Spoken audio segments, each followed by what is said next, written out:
Well, retirement is an incredible opportunity to come to know God, focus on your spirit instead of your physical life, but focus on life eternal, if you like, in terms of Jesus' story. You're free all day to just do good, if you like, or study or think, or if you can't do that, perhaps you can have the benefit of all the spiritual meetings and walking in nature and sitting in nature, perhaps, and reading and meditating, praying, whatever is your way of seeking God and being with God. It's a simply wonderful opportunity, crowning glory of life.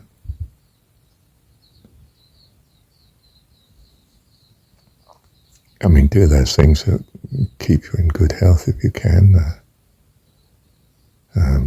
We want to minimize pain and suffering. Of course, that's understood. It's very hard to focus on the spiritual if you've got pain nagging at you. Well, that pain can drive you to spiritual things, of course. Well, it's not just retirement either, is it? It's unemployment. Even illness that's not plaguing you with the pain, but giving you a great deal of time for thought,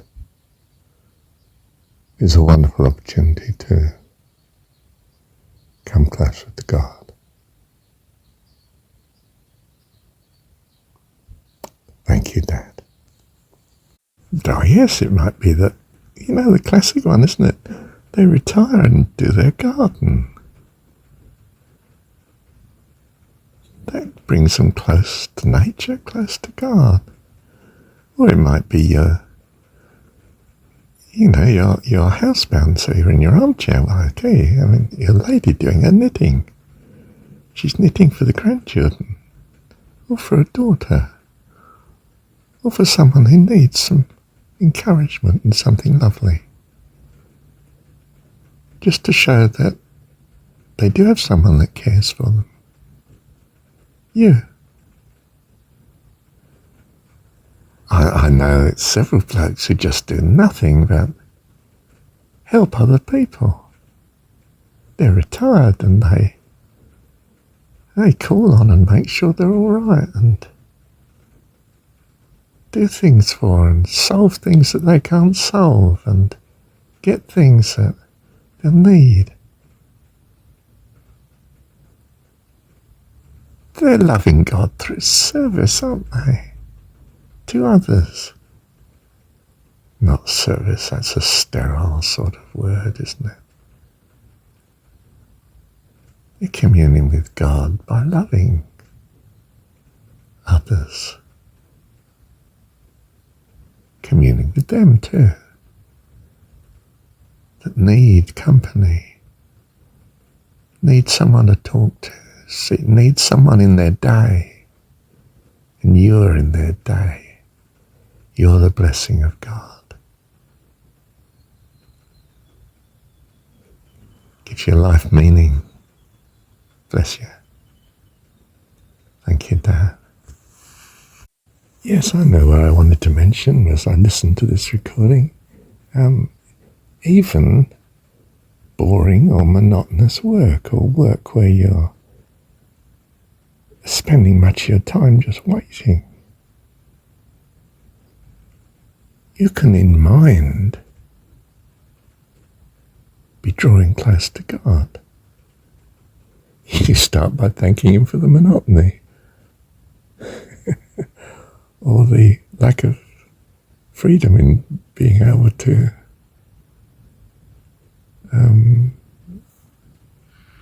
be free of just waiting.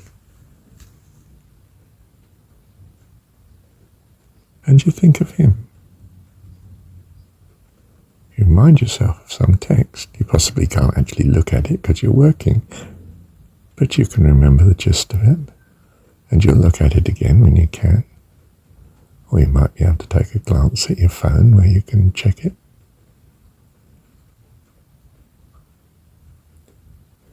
You know, the traditional Christian always thought, well, I can pray, I can talk to God. You can talk to God too. He's your dad, just as much as he's anyone else's. He's your dad. You can chat to him when you like. Possibly not out loud, they'll lock you up.